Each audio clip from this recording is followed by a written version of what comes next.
लेकिन जी इस हवा की बेटी के साथ भी दरिंदगी की गई है और इसको अगवा कर लिया गया और अगवा करके इसको जो है वो अपनी हवस का निशाना बनाया गया है। ये सारा वाकया किस तरह से रूनुमा हुआ, बच्ची से बात करते हैं और जानते हैं। अस्सलाम वालेकुम, क्या नाम है?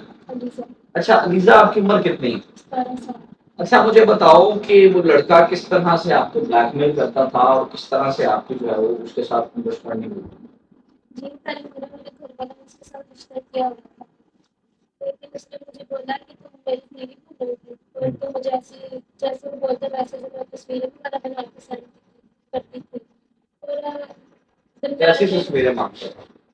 ये देखिए, जैसे मुझे बोलते थे अपनी ये ऐसी पिक्चर बना के सेंड करो, मैं वैसी वीडियो तस्वीरें वगैरह से बना के भेजना। ठीक है। फिर ऐसा हुआ ना कि मेरे एक दोस्त ऐसे मामला था जिसकी वजह से घर वालों ने से जवाब रिश्ते के लिए भेज दिया।